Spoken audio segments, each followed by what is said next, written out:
Troll the cinema. Kannappa block buster hit కొట్టిండు, విష్ణు కూడా వచ్చిపోయిండు.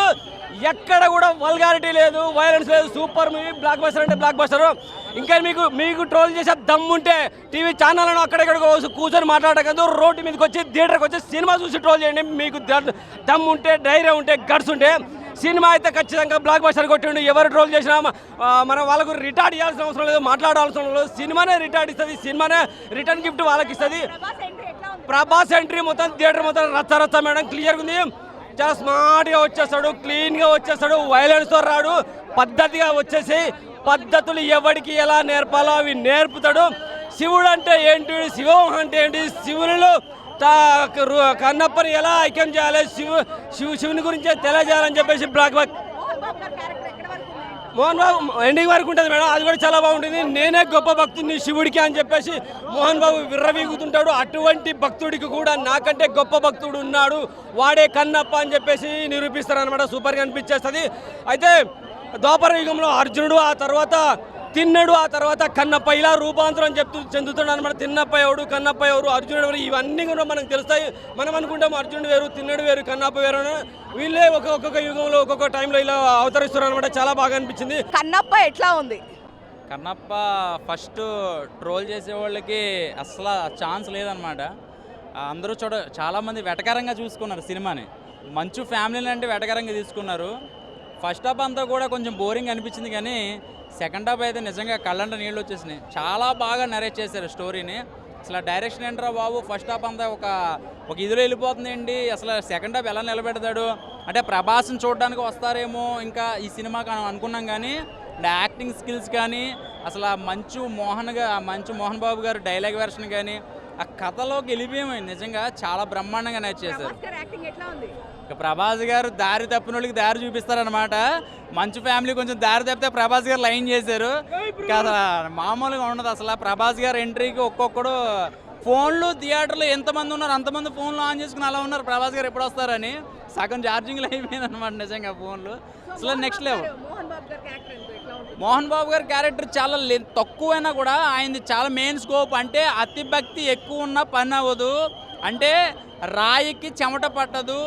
ఇద్దరు భార్యాభర్తలు ఉన్నవాళ్ళు దేవుళ్ళు ఎలా అవుతారు, సంసారం చేసుకున్న వాళ్ళు దేవుళ్ళు ఎలా అవుతారని కొన్ని ప్రశ్నలకి మా అందరికీ మైండ్ బ్లాక్ అయిపోయింది. అంటే కాళహస్తిలో ఇంత చరిత్ర ఉందా అంటే ఇన్ని తెలుసుకోవాలని. అంటే నైవేద్యం పెట్టడానికి పరమన్నమే పెట్టక్కర్లేదు, మాంసాహారం భక్తితో పెడితే చాలు. ఇలాంటి కొన్ని అన్నీ కూడా ఈ సినిమాలో నిజంగా చాలా బ్రహ్మాండంగా చూపించారు. అంటే కన్నప్ప అనే వ్యక్తి కంట్లోంచి శివుడికి నీళ్లు కారుతుంటే తన కళ్ళు తీసి ఇవ్వడం అనేది అసలు నిజంగా ఈ సినిమా చూసాక మాకు అర్థమైంది. కాళహస్తి గుడికి వెళ్ళిన వాళ్ళు ప్రతి ఒక్కరికి తెలుస్తుంది ఆ చరిత్రల గురించి. ఇప్పుడున్న జనరేషన్కి సెకండ్ హాఫ్ అయితే మాత్రం చాలా బ్రహ్మాండంగా ఉందండి. అండ్ హీరోయిన్ పర్ఫార్మెన్స్ కానీ మిగతా క్యారెక్టరైజేషన్స్ అన్నీ కూడా, అలాగే మంచు క్యారెక్టర్ వాళ్ళ అబ్బాయి చిన్నబాబు చేసిన క్యారెక్టర్ చాలా బ్రహ్మాండంగా ఉంది. అసలు ఒకటి చెప్పాలంటే ఈ సినిమా ప్రభాస్ ఫ్యాన్స్ ఎవరైనా ఉన్నారంటే కనుక ఇది సినిమాని ఒక మంచి సినిమానే చూడండి, కానీ ట్రోల్ చేయడానికి లేకపోతే ప్రతి వెట్టగారంగా తీసుకోవద్దు. నిజంగా మీరు తెలుసుకోవాల్సిన సినిమా అనమాట. మంచు విష్ణు గారు మీరు నిజంగా ఈ వెర్షన్ ఉంటుందో నాకు తెలీదు, చాలా బ్రహ్మాండంగా యాక్ట్ చేశారు. అసలు ఎక్కడా సరే వెతకడానికి రెడీగా బుక్కులు పట్టుకున్నారు మీ మీద ట్రోల్ చేయడానికి, లేదా బుక్ పట్టుకుని మీకు దండం పెట్టేసి బయటకు వచ్చేసాడు అనమాట. అది గుర్తుపెట్టుకోండి మీరు. చాలా బ్రహ్మాండంగా తీశారు. సెకండ్ హాఫ్ అయితే మాత్రం ఎక్సలెంట్ అండి. ఫస్ట్ హాఫ్ అయితే కొంచెం డల్గా ఉంది, కానీ సెకండ్ హాఫ్ ప్రభాస్ గారు ఎంట్రీ తర్వాత నుంచి ఇంకెవ్వడో కూడా బిగిసిపోతాడు నరాలు పట్టుకొని అనమాట. ఎమోషనల్స్ అసలు ఆ బీజిఎం కానీ అక్కడ వచ్చే డైలాగ్ వర్షన్ కానీ బ్రహ్మాండంగా ఉంటుంది. ప్రభాస్ గారు ఎంట్రీ నెక్స్ట్ లెవెల్ అనమాట. బాగుంది, బాగానే ఉంది, ఓకే చూడొచ్చు. అంటే భక్తిపరంగా అంతా ఓకేనా సినిమాలో? అలా అంటే మనకు శ్రీరామదాసులో రొమాన్స్ లేదా? ఉంది కదా, అందులో నాగార్జున గారు స్నేహ గారు చేస్తే చూడలేదా? ఇందులో కూడా కన్నప్ప అనేది మనం భక్తుడిలాగానే ఎందుకు చూస్తాము, అతను ఒక క్యారెక్టర్. అతను అంటే నార్మల్గా ఉండి ఒక దేవుడికి భక్తుల్లాగా అయితే ఎలా ఉంటుందని చూపించారు. అతను నార్మల్గా ఉన్నప్పుడు కూడా అతను పెళ్లి చేసుకోకూడదు, ఇంకా గర్ల్ ఫ్రెండ్ ఉండకూడదు అనడం తప్పు కదా. చూడొచ్చండి, ఫ్యామిలీ అందరూ చూడొచ్చు. అంటే ఇంతకుముందు రొమాంటిక్ సీన్స్ ఉన్న మూవీస్ నడవలేదా? నడిచాయిగా. సూపర్ అండి, ఆయన ఎంట్రీ ఇచ్చిన తర్వాత బాగుంది. అవునండి, దాన్ని మనం కాదు అని చెప్పలేం. ప్రభాస్ గారు వచ్చిన తర్వాత క్యారెక్టర్ మూవీ ఇంకా హైప్కి వెళ్ళింది. చాలా బాగుందండి. ప్రభాస్ గారు చాలా బాగుంది. మోహన్ బాబు గారు కూడా వన్ ఆఫ్ ద పార్ట్ కదా ఆయన క్యారెక్టర్. మొత్తానికి చెప్పాలంటే అందులో ఉన్న అగ్ర హీరోలు మొత్తము ఆ పాత్రలను బట్టి న్యాయం చేశారు. అవునండి, డిఫరెన్స్ అట్లాంటి ఏం లేవండి, చాలా బాగుంది. తను కూడా కన్ను లాస్ట్ ఆఫ్ ఆల్ కన్నును ప్రదానం చేస్తాడు. ఇంట్లో కూడా విష్ణు కూడా అంతే చేశాడు. ఆ పర్ఫార్మెన్స్ సూపర్, 100% సూపర్ విష్ణు. రుద్రాగా కూడా 100% ఒప్పుకుంటా దానికి కూడా. ఫ్యామిలీ ఎంటర్టైన్మెంట్ చాలా బాగుంది, అసలు ఎక్కడ ఏమీ లేదు, చాలా బాగుంది, హ్యాపీగా చూడవచ్చు. అందరు జనరల్ ఈ నాలెడ్జ్ని కూడా భక్తి పరంగాను అన్ని మా తరం మీ తరం కూడా చూడవచ్చు. అక్షయ్ కుమార్ ఎక్సలెంట్ వచ్చాడు. ప్రభాస్ వచ్చేటప్పుడు బీజిఎం ఉంది, హర హర హర రుద్ర.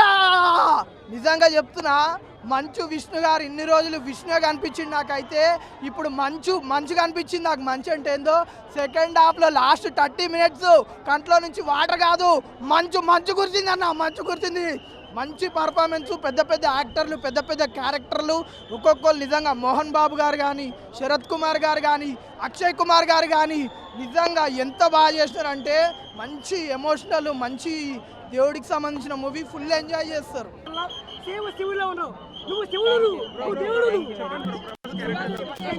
క్యారెక్టర్ చాలా బాగుంది, నెవర్ బిఫోర్ క్యారెక్టర్ ప్రభాస్. అంటే ప్రభాస్ని శివుడిలా చూస్తేనే ఎలివేట్ అవుతాం అనుకున్నాం, కానీ రుద్రాలా చూసినా కూడా ఎంత ఎలివేట్ అవుతుందని నేను అనుకోలేదు. చాలా మంది యాక్టర్స్ ఉన్నారు కదా, వాళ్ళ యాక్టింగ్ ఎలా ఉంది? ప్రతి ఒక్కరు యాక్టింగ్ బాగుంది, ప్రతి ఒక్కరు ఒక్కొక్క ఇండస్ట్రీలో టాప్ యాక్టర్సే. సో ఎవరిని ఎంతవరకు యూజ్ చేయాలో ఖచ్చితంగా యూజ్ చేశారు సినిమాలో. ఓవరాల్ రేటింగ్ ఎంత ఇస్తారు? 3.5. యావరేజ్గా ఉంది అంతే, మరీ అంత సూపర్ అని చెప్పలేము, అలానే అసలు బాగాలేదని కూడా చెప్పలేము. యావరేజ్గా అయితే మాత్రం అండి. విష్ణు గారి పర్వాలేదండి, అన్ని సినిమాలతో పోల్చుకుంటే ఈ సినిమాలో కొంచెం ఇంప్రూవ్ అయినట్టే ఉంది. ఎందుకంటే ప్రభాస్ గారు వాళ్ళ ఫ్యాన్స్ బాగా వార్నింగ్ ఇచ్చారు కదా, దానివల్ల ఏమైనా ఇంప్రూవ్ అయ్యిండేమో మరి తెలియదు. చెప్తున్నా కదా, ఏదో చేసిండు వాళ్ళు బాగానే చేశాడు. ఇప్పటివరకు చేసినట్లతో పోల్చుకుంటే ఇది పర్వాలేదు. ఇప్పటి నుంచి ఇంకా కొంచెం మార్చుకుంటే బాగుంటుంది. వేరియేషన్ ఏంటంటే అంటే అప్పుడు కూడా మీరు చూసుంటారు కదా. అమ్మో, అసలు దానికి దీనికి కంపేర్ చేసి అనేది పెట్టద్దు. 1% కూడా ఇవ్వండి నేను ఆ సినిమాకి ఈ సినిమాకి అయితే మాత్రం. అంటే సేమ్ స్టోరీ కదా, అప్పుడు కూడా కృష్ణరాజు గారు. ఏమండి, సేమ్ స్టోరీ కాదండి, ఆ సినిమాకి ఈ సినిమాకి చాలా వేరియేషన్ ఉంది. మీరు గమనిస్తున్నారో లేదో, ఆ సినిమాలో ఏంటంటే వాణిశ్రీ గారును కృష్ణరాజు గారు చేశారు, కానీ ఈ రొమాన్స్లు పాటలు అవి చాలా ఎలా ఉన్నాయంటే న్యాచురల్గా ఉన్నాయి. ఎక్స్పోజింగ్లతో వీటితో లేదు, ఇది ఎక్స్పోజింగ్తో ఉంది ఎక్కువ. భక్తి ఉంది కానీ సెకండ్ హాఫ్లో 10 minutes అయిపోయిన తర్వాత నుంచి ఉంది. ఫస్ట్ హాఫ్ మొత్తం అంతా చూడొచ్చండి ఏదో ఒకసారి. ప్రభాస్ గారిది ఉన్నారు కదా, ఎట్లా ఉంది? రుద్ర క్యారెక్టర్ మాత్రం చాలా బాగుంది, అది అయితే మాత్రం తీసేయాల్సిందే లేదు, చాలా బాగా చేశారు. సెకండ్ హాఫ్ ప్రభాస్ వచ్చిన తర్వాత ఇంకా సూపర్ ఉంది సినిమా, చూసుకోవాల్సిన అవసరం. మోహన్ బాబు గారి క్యారెక్టర్ ఎట్లా? మోహన్ బాబు ఆయన ఫస్ట్ నుంచి ఉన్నదే కదండి, ఆయన డైలాగులు చెప్పడంలో కానీ మొత్తం ఆయన యాక్టింగ్ కానీ బాగుంది. కానీ ఆయన ఎందుకని పిల్లలకి రాలేదనేది ఒక్కోసారి బాధపడుతూ ఉంటాం అలాంటి వాళ్ళు.